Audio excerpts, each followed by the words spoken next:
Mọi người có thấy anh chàng câu cá này không? Nếu muốn được tài năng như anh ấy thì hãy like video này, comment xuống dưới để mình biết nhé. Và anh chàng sở ca này đã độ lên một chiếc xe tăng mới. Hành trình thu phục cá đột biến của ba chàng cần thủ này sẽ đi về đâu đây? Mời mọi người đón xem phần mới nhé. Khí, anh chàng sáu múi này mình có thể tỉ thí không? Tại sao lại có vẻ mặt khó chịu thế chứ? Cậu là ai? Có tài năng gì mà dám thách thức tôi? Cậu có biết là ở đây ai đứng đầu hồ chứa này không? Không có lệnh của tôi thì không có ai có thể bước vào. Anh trai nóng tính quá. Em đùa tí thôi mà. Ông chủ, ông có bao nhiêu loại cá ở hồ chứa này? Chi phí câu là bao nhiêu? Chàng trai trẻ này có vẻ biết ăn nói. Hồ chứa này có nhiều loại cá chấm cỏ đột biến vây đỏ, xanh, vàng và nhiều loại cá khác. Tất cả các loại cá cậu muốn đều có. Số tiền này đủ cho 3 người đăng ký, không cần trả tiền thừa. Cậu đã có cần câu gì? Cần cốt thép kèm theo một lưỡi câu kim cương. Vậy đã đủ chưa? Có vẻ hồi nãy mình hơi kiêu ngạo rồi. Ông chủ Lạc, anh bị gã đó lừa hết chục tỷ như thế nào? Người ta nói rằng bể chứa của ông đó có con cá giết vàng nặng hàng chục nghìn cân. Vậy của con cá đó đã tiến hóa thành vàng thỏi. Đây là lý do chúng tôi đã bị lừa. Cá giết vàng lớn sao? Nó thực sự là vấn đề khó khăn. Này xem này, hãy nhìn vào con cá này. Ông chủ đã không nói dối chúng tôi. Cậu về trả tin vui của tôi nhé. Tôi sẽ kiếm lại số tiền đó gửi lại cho anh. 10 triệu, 20 triệu, 30 triệu, 40 triệu, 50 triệu, 60 triệu. Hàng ngàn giải vàng trắng đang gây rắc rối cho tôi. Mấy tên ngốc đằng kia đang cãi nhau về chuyện gì vậy? Bắt được toàn cá trắng mà thấy vui vẻ quá ha. Tôi cảm thấy như tổ tiên đã gửi cho chúng tôi một tổ ấm.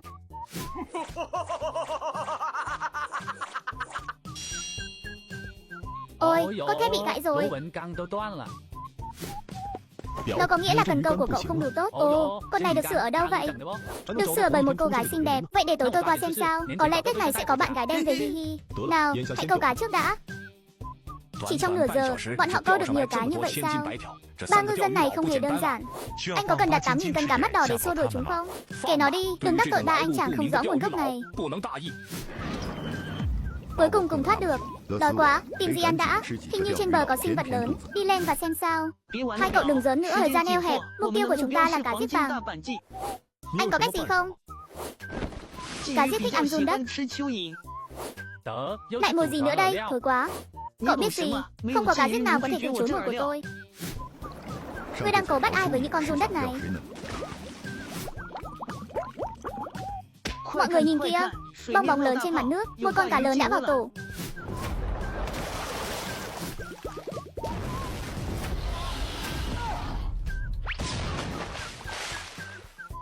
Ôi chúa ơi, cá ở hồ này có lạ lắm không?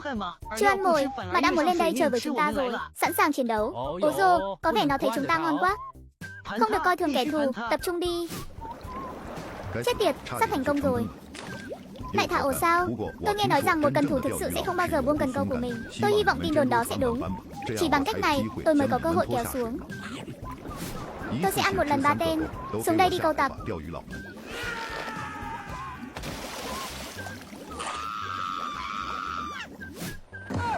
Tiếp tục với tuyệt chiêu này, xem liệu chúng ta có thể xử lý được nó không.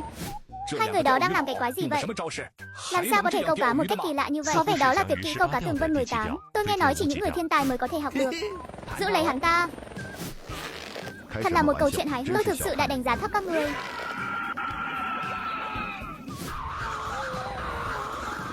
Quả nhiên không sai, lực kéo của con cá này chỉ vỏn vẹn 10.000 cân nhưng lực kéo rất mạnh. Tên câu tập chết tiệt, đến đây nào.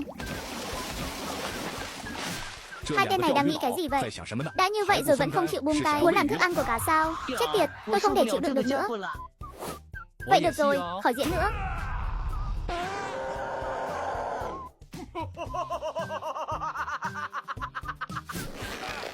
Cái quái gì thế này? Cứu với. Tường vân 18 câu cá, giai điệu của khí bay.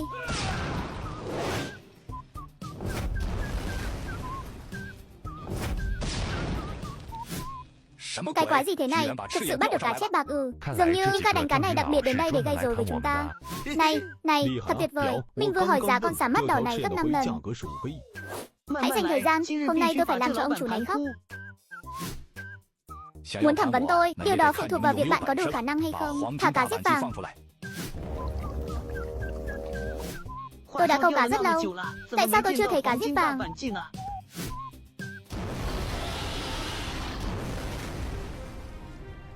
Ồ, thực sự có một con cá giết khổng lồ màu vàng. Cá giết khổng lồ vàng xuất hiện. Đúng rồi, các vảy cá trên thân đều có màu vàng. Con cá này đáng giá rất nhiều tiền, nhưng nó quá xa vị trí của chúng ta. Vậy thì chỉ có thể sử dụng cần câu bánh xe quay để ném xa hơn.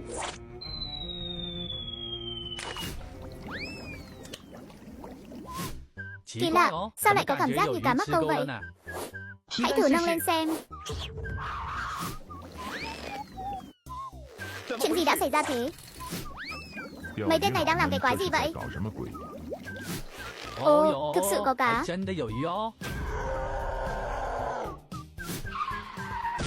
Ôi chúa ơi, lực kéo mạnh mẽ này, chắc hẳn là cá giết vàng đã cắn câu. Thật kỳ lạ và nó không có sức kéo như cá giết. Dù sao đi nữa, hãy nắm bắt nó sau. Câu cá phi thiên vô cực. Bạn buộc tôi phải làm điều này. Giai điệu câu cá 16, câu cá tịnh tâm. Ôi, lực kéo thật kỳ lạ.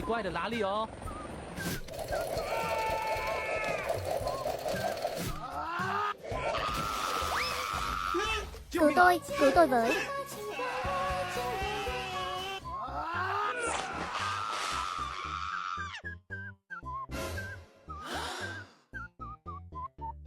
Này, bạn có phải là nàng tiên cá không? Mọi người có thấy anh chàng câu cá này không? Nhìn hắn hài hước vậy thôi, chứ cũng không hẳn mạnh lắm đâu. Cuộc chiến câu cá đột biến này sẽ diễn ra như thế nào đây? Mời mọi người đón xem tập 50 nhé. Mình mới tập thuyết minh, có gì không hay mong mọi người góp ý. Cảm ơn mọi người rất nhiều. Bắt đầu tập mới nào. Đây không phải chàng tiên cá. Cậu ấy cũng đến đây câu cá như chúng ta. Làm thế nào anh ta có thể bay lên đây nhỉ? Lão Ngô, dùng các bòn nít đánh thức anh ta đi.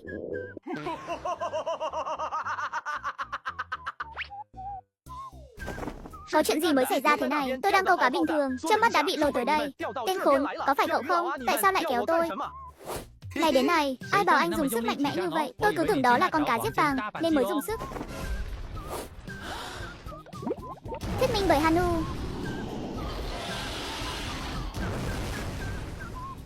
Cá giết vàng lại nhảy lên mặt nước. Đây có phải là đang khiêu khích chúng ta không? Tên câu tập chết tiệt, hãy đến đây và bắt tôi này. Đã lâu ta không được chiến đấu với các người.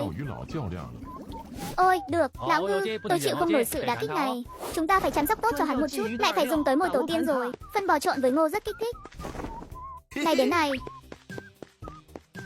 hãy làm đi, em sẽ theo sau. Thì ra là ba đứa nhóc các ngươi. Danh tính của các ngươi là gì? Đã bắt được con cá giết vàng này lần nào chưa? Cậu quên bài học lần trước tôi dạy cậu rồi à? Tôi cảnh cáo bạn, đừng thô lộ thế. Cá giết vàng khổng lồ của tôi, ngay cả vảy cá cũng đã tiến hóa thành vàng. Chắc hẳn không có ngư dân nào có thể từ chối loại cá này phải không? Nó là một con cá lớn nặng 10.000 cân. Để tôi xem các bạn ngư dân này có thể làm gì. Tôi khuyên các cậu không nên câu con cá giết này. Không may, các cậu sẽ thành thức ăn của cá. Đó sẽ là một nỗi nhục cho cần thủ. Thế thì tại sao anh có thể câu cá? Cậu nghĩ tôi là ai? Hãy để tôi nói cho cậu sự thật. Tôi đã bước được nửa bước vào vương quốc của bậc thầy câu cá. Mặc dù con cá giết khổng lồ vàng này nặng 10.000 cân, nhưng tôi và bạn bè vẫn còn sức để chiến đấu. Thuyết minh bởi Hanu. Phải nói rằng, mồi câu của các tay câu sử dụng năm nay thực sự rất ngon. Đây là loại mồi gì? Thật sự có mùi hấp dẫn đến chết người. Trên đời này chắc chỉ có một không hai. Làm tổ có ích gì? Ngay cả khi cậu mua một xe tải chở nguyên liệu làm tổ, không có loại nào hiệu quả bằng mồi tôi đã sử dụng. Hôm nay quả thực là một ngày tuyệt vời. Rất nhiều đồ ăn dâng tới tận miệng. Ôi, tới rồi, Tường Vân 16 giai điệu thứ 3. Câu cá tịnh tâm. Ái chà, cũng có chút sức mạnh. Quả nhiên vẫn là một con cá giết vàng khổng lồ. Có vẻ như tôi cần phải nghiêm túc hơn. Giai điệu thứ 4 của Tường Vân 18. Câu cá trọng lực. Tên câu tặc này. Thuyết minh bởi Hanu. Không hiểu sao bạn mình vẫn chưa quay về. Này đến này, bay cao quá. Anh chàng này đã biểu diễn chương trình này cho chúng ta xem 2 lần rồi. Chỉ có vậy thôi mà dám ra ai. Đã đến lúc thưởng thức món ngon tuyệt vời này. Thú giác thứ 3 đã chỉ điểm. Tôi cảm thấy cá lớn đã vào tổ, sẵn sàng chiến đấu.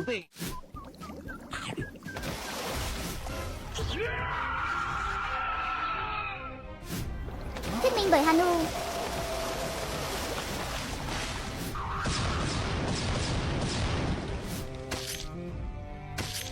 Con cá giết vàng này, quả thật nó có sức mạnh hơn mấy con khác, nhưng chúng ta cũng không cần sử dụng phi thiên vô cực.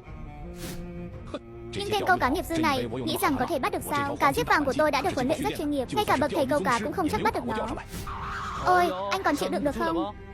Tôi bắt được con cá rồng nặng 16.000 cân. Không phải cậu cũng đã từng đặt nó lên đĩa sao? Hàng ngàn cân cá nhỏ, nhanh lên và lấy nó. Tôi không biết chuyện gì đã xảy ra vào thời điểm đó. Nghĩ xem anh họ tôi sẽ làm gì. Cố lên các bạn, con cá giết vàng này trị giá 2 tỷ đồng. Có vẻ hơi ít nhé. 2 tỷ đô la Mỹ thì được. Tôi nhớ giá của loài cá này rất cao. Này đến này, 2 tỷ tràn đầy năng lượng.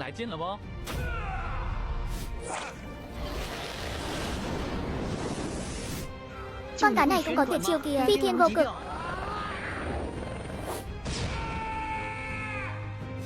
Thuyết minh bởi Hanu.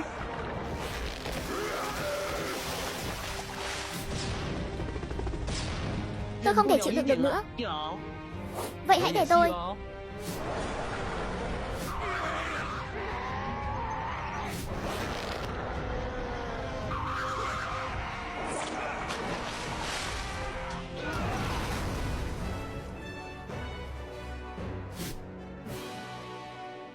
Cá giết vàng khổng lồ ư?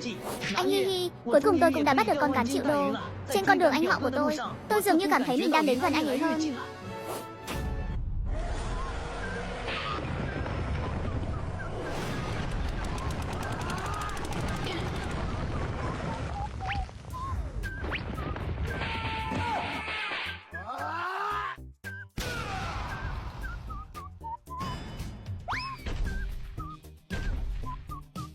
Này đến này, xong.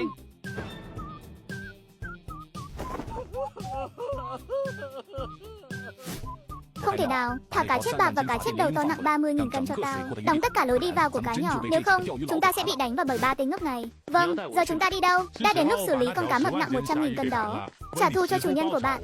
Bạn có chắc không? Với kỹ năng câu cá của chúng ta, tôi sợ vẫn chưa đủ. Trước khi hạ con cá mập đó, tôi sẽ dẫn bạn đi mua 2 chiếc cần câu mới. Chào cậu, cần câu tôi muốn ở đâu? 2 thanh cốt thép hợp kim và 2 lưỡi cầu kim cương tự nhiên, cộng với 2 bánh xe quay xốc, tổng cộng 5 tỷ. Hóa đơn đưa cho cậu ấy nhé. Trên màn hình là những con cá đột biến nặng hàng nghìn cân. Nếu muốn bắt được chúng ta phải có một cây cần thật tốt kèm theo một lưỡi cầu kim cương. Và 300 cần thủ này đã đeo một chiếc xe tăng tới hồ chứa đó chinh phục thử thách. Phí hồ câu là 3 tỷ. Ở tập trước 2 cần thủ này đã bắt được con cá giết vàng khổng lồ, khiến ông chủ hồ chứa khóc thét. Tôi đã bắt được cá chết vàng khổng lồ. 5 tỷ tiền mặt đâu? Hiện tại hồ chứa của tôi có rất nhiều cá có giá trị cao hơn con cá chết vàng này. Các cậu có muốn câu thêm nữa không? Cậu sợ sao? Đúng rồi, các cậu đâu phải là một cần thủ đích thực đâu. Ồ, có vẻ anh hơi coi thường chúng tôi rồi đó. Lão Ngư, anh thấy thế nào?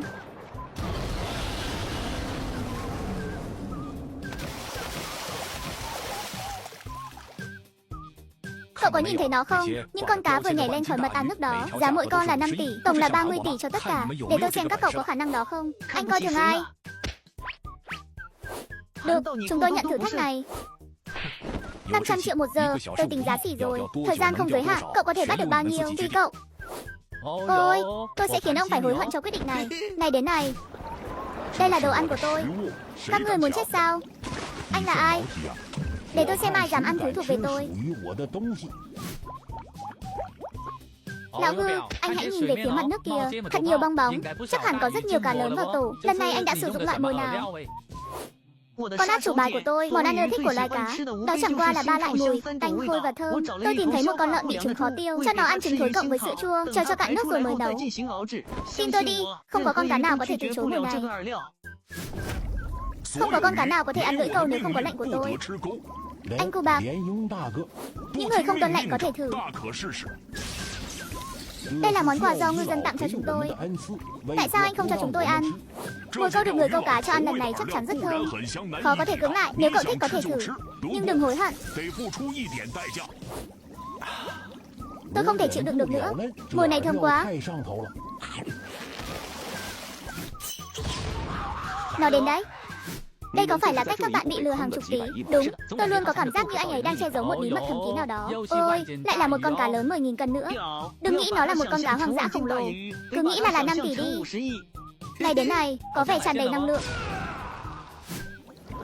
Tôi nói rồi mà cậu không nghe sao?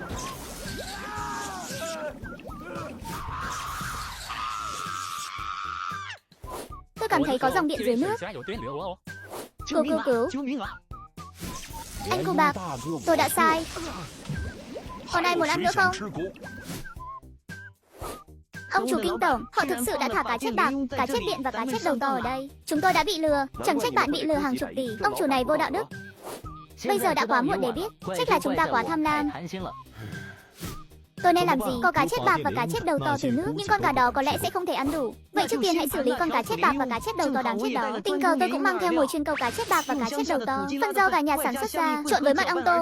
Những điều tốt đẹp phải được cá chép bạc và cá chép đầu to nắm chặt.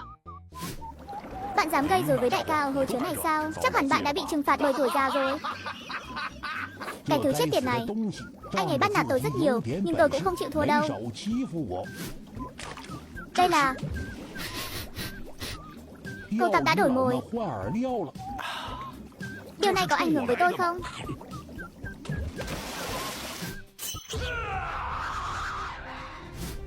Đừng để chúng tôi mắc bẫy. Thay vào đó, để anh ta ăn nó đi. Rắc rối của chúng ta có thể bị gỡ bỏ. Tôi thực sự hy vọng người câu cá có thể bắt được anh ta. Đi, có lẽ chúng ta có thể giúp được. Tôi tin vào những người câu cá. Ôi, con cá này chắc phải lớn lắm.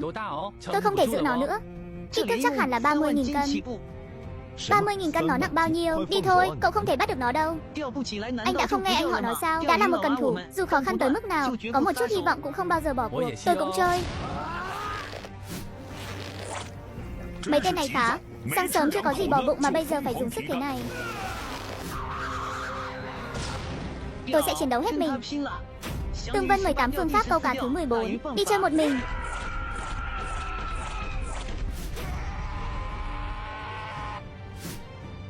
$30.000 cân cá chép bạc và cá chép đầu to của tôi. Đó là hai con át chủ để đánh bại ba người đó. Để tôi xem các cậu có thể làm gì với mấy trò mèo cộng với vài cái thủ thuật đó.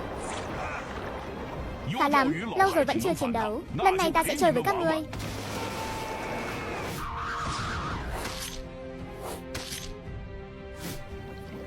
Chấm cỏ xanh. Bạn thường bị con cá chép bạc và cá chép đầu to chết tiệt này bắt nạt phải không? Đây là cơ hội duy nhất để chúng ta quay lại. Hãy cho tôi biết kế hoạch là gì. Hãy tấn công thẳng vào nội tạng của hắn. Điều đáng ngạc nhiên nhất là cơ quan trên đỉnh đầu có chức năng tạo ra điện. Miễn là bạn đã sẵn sàng khởi động. Cắt cái đó đi. Tôi có cách riêng của mình để đối phó với anh ta.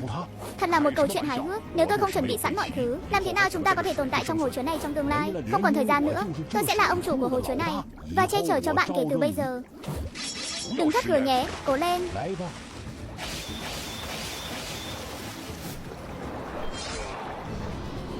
Đồ khốn, các người làm gì vậy? Thời cơ đã tới, sức mạnh nó đã giảm đi rất nhiều. Phi thiên vô cực, cố lên, cố lên. Chúng ta sẽ bắt được con cá này.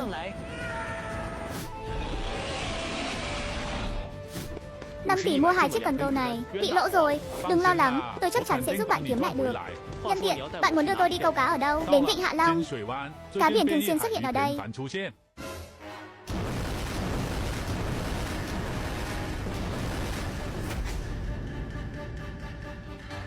Ôi chúa ơi, tôi nhìn nó cứ rợn rợn làm sao ấy. Hay là chúng ta về đi, có rất nhiều cá đang chờ chúng ta bắt. Có gì đó không ổn với những gì bạn nói. Chẳng phải có rất ít cá đột biến ở vùng biển này sao? Ai quan tâm chứ? Tôi sẽ lấy lại tiền cần câu cho bạn bằng cách này. Muốn trở thành bậc thầy câu cá độc lạ ở Bình Dương thì mọi người phải biết cách câu được con cá bự này. Nếu cần tre quá yếu thì chúng ta sẽ thay bằng cốt thép. Kèm theo đó là một lưỡi câu kim cương thay thế móc sắt hiện tại. Từng đó vật liệu là có thể làm bá chủ hồ câu rồi. Phí vào hồ câu là 3 tỷ. Bên trong có vô số con cá lớn nặng hàng ngàn cân. Vì lý do này, hai cần thủ này đang cố gắng chiến đấu hết mình với con cá có kích thước 30.000 cân. Không biết đến cuối cùng ai sẽ thắng cuộc. Ông chủ, đừng nghĩ đến việc chạy trốn khỏi 5 tỷ của tôi. Con cá rồng xanh thối tha này, ngươi thực sự giúp người đánh cá đối phó với ta sao? Lão Ngô, chúng ta đang đối đầu với 30.000 cân cá chép bạc và cá chép đầu to. Cậu có tự tin không? Chúng ta là một cần thủ, sẽ không có từ sợ hãi ở đây. Tới đi.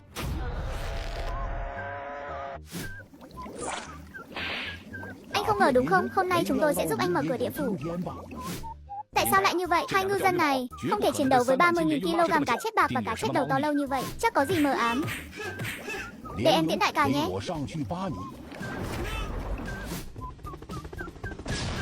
Chết tiệt, tôi cảm thấy mình không còn sức lực để chống cự nữa. Cậu đã sẵn sàng chưa? Ồ, 30.000 cân cá á. Anh có thể nhấc bổng nó lên được không? Nào, hai chúng ta cùng nhau hợp sức. Đưa hắn lên đây nào. Không thể nào. Tạm biệt đại ca.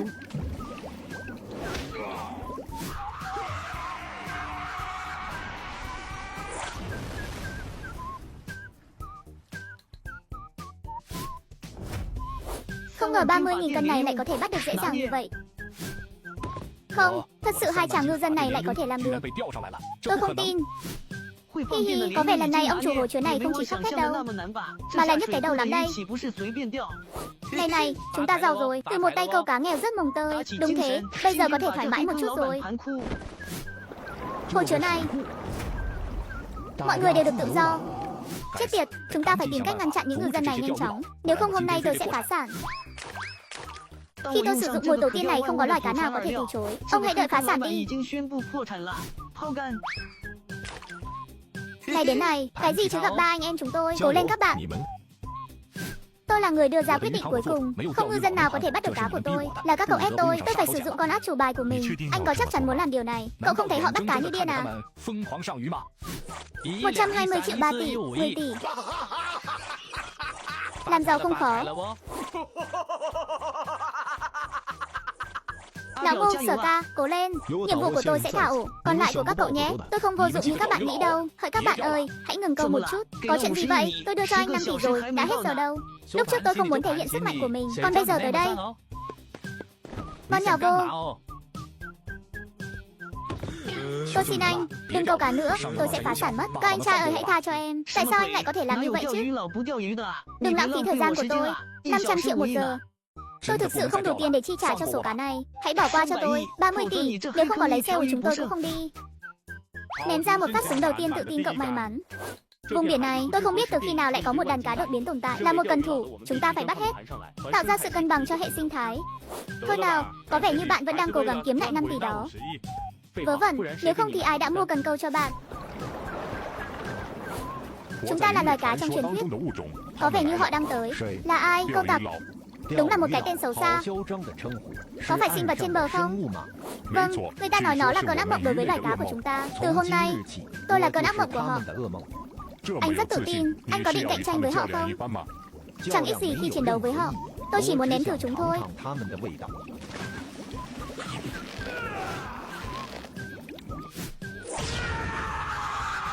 Ôi chúa ơi, sức mạnh của cá biển đột biến thực sự đáng kinh ngạc.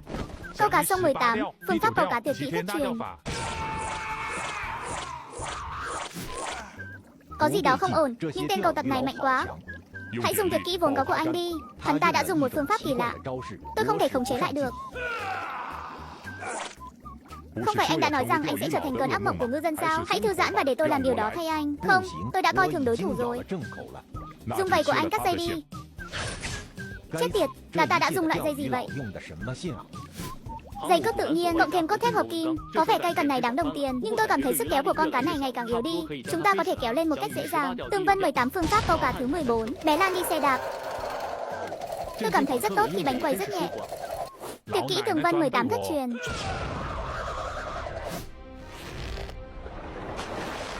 Câu tặc, tôi đã cận kề với cái chết rồi.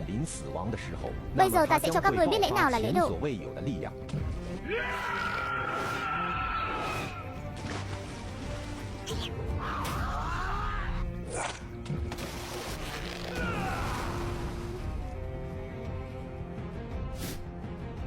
Cái quái gì vậy? Ban đầu tôi muốn lẻn đi loanh quanh và vui chơi một chút, không ngờ lại bay lên nhanh vậy. Tôi không thích điều này chút nào. Tôi nhớ lần đầu tiên tôi gặp bạn, phải mất nửa ngày mới bắt được 5.000 cân cá mú. Bây giờ sức mạnh của chúng ta đã vượt tầm kiểm soát rồi. Tiếp tục đi. Giá của loài cá này ước tính từ 1 đến 2 tỷ đồng. Hôm nay chúng ta không bắt được 5 tỷ thì khỏi về luôn. Các bạn có thấy hai chàng đánh cá này không? Nhất là lão Ngô, anh chàng hài hước của bộ phim. Đến anh chàng thứ 3 Sở Ca, anh ấy đã độ chiếc xe tăng lên 50 tần số. Tiếp tục hành trình con đường làm cần thủ. Ông chủ câu cá nghĩ họ là những kẻ ngốc, kết quả phải khóc thét trước cảnh tượng điên rồ này.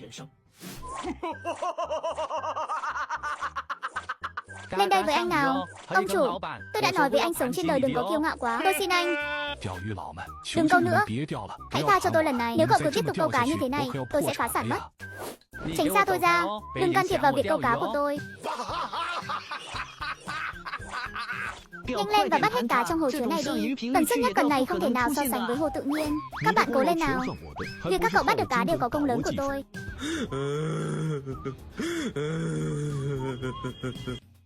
Ôi, đừng nhìn tôi bằng vẻ mặt đáng ghét này nữa. Tôi ngại quá hi hi. Dừng câu cá đi mà. Tôi hứa sau này sẽ nghiêm túc trong việc kinh doanh này. Bây giờ vấn đề không phải là tiền hay không. Tôi nghiện câu cá. Câu cá thích quá. Tôi không thể dừng lại được hi hi. Thêm cho cậu 5 tỷ. Xin hãy đi đi. Anh đúng là một ông chủ có trái tim xấu xa, đã dùng thủ đoạn đê hèn để lừa hết tiền của các bạn tôi. Hôm nay tôi sẽ dạy cho anh một bài học, nếu không sau này sẽ có rất nhiều ngư dân bị lừa nữa. Hãy để ao cá nhỏ của tôi yên. Đừng trách tôi, hãy trách anh đi. Rượu mời không uống lại muốn uống rượu phạt. Cậu quá vô tâm, thế thì đừng trách tôi vô ơn. Tôi hy vọng cậu có thể tiếp tục câu cá.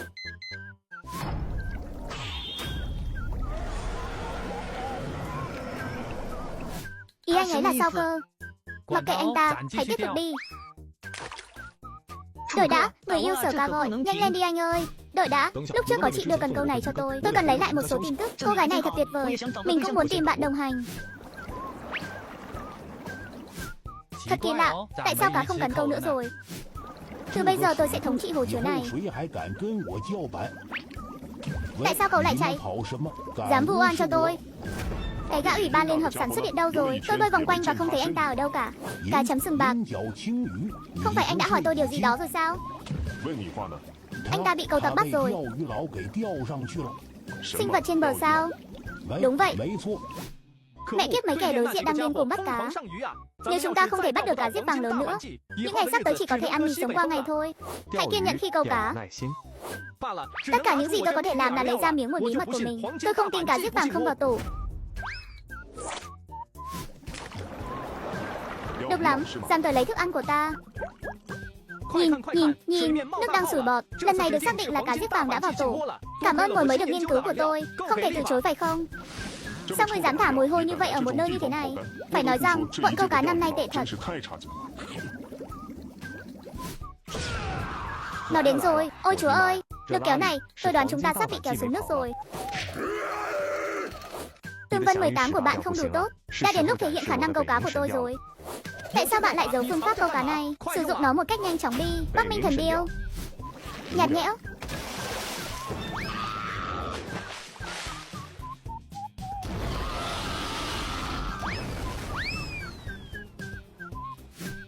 Đây là loại cá gì vậy?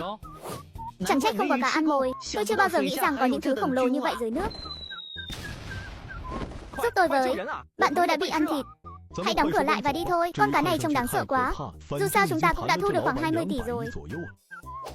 Ông chủ, hãy đến và cứu người. Cái quái gì vậy? Vốn dĩ tôi chỉ muốn thả con cá chấm sừng bạc ra để hù dọa chúng. Không ngờ chuyện không mong muốn lại xảy ra. Chuẩn bị máy bay cho tôi sẽ đi một nơi thật xa. Bạn có thể chạy đi đâu? Chuyện lớn như vậy đã xảy ra ở ao cá. Bạn có thể trốn thoát được không? Cậu vẫn đang nghĩ về điều gì? Chạy một cách nhanh chóng. Sau khi về sẽ rủ anh họ đi câu cá. Bạn cứ phải dựa vào anh họ như thế mãi ư? Hãy suy nghĩ tích cực lên được không? Đã là một cần thủ, làm sao chúng ta có thể bỏ chạy khi nhìn thấy cá lớn? Phải bắt để hệ sinh thái được an toàn. Đừng quan tâm anh ta nặng 10.000 cân hay 100.000 cân. Hi hi, tôi thích nghe điều này. Được, tôi sẽ theo các bạn. Không tệ, quay lại sau nhé. Họ bắt được cá hoang dã đầu tiên. Ông chủ chết tiệt, nếu có chuyện gì xảy ra, tôi sẽ tính sổ với ông. Đây là cách mà ông ta kinh doanh sao? Muốn cứu người thì hãy đến đây đi. Có rất nhiều cá đột biến trên bãi biển này. Quá nhiều chỉ trong vài giờ. Thật khó chịu khi nhìn thấy những con cá đột biến này. Một ngày nào đó tôi sẽ lại đặt chân lên hòn đảo đó, giết con cá mập nặng 100.000 cân đó bằng chính đôi tay của tôi. Hãy thư giãn đi. Đối với chúng ta bây giờ, 100.000 kg vẫn là quá khó. Còn nữa không? Lên hết luôn đi. Cô người câu cá này lạ quá. Tôi nên làm gì nếu ông ấy ở đây? Chúng ta hoàn toàn không thể vào vùng biển đó. Miễn là bạn vượt qua dây câu này, bạn sẽ bị bắt một cách khó hiểu. Tôi chỉ có thể ăn nó. Giữ chân anh ta lại. Bạn nhân cơ hội lẻn vào. Chỉ cần đi vào, nguồn lực bên trong đủ sức giúp bạn phát triển rất nhanh. Nếu bạn bị bắt thì sao? Tôi có khả năng tự bảo vệ mình. Tiếp tục đi.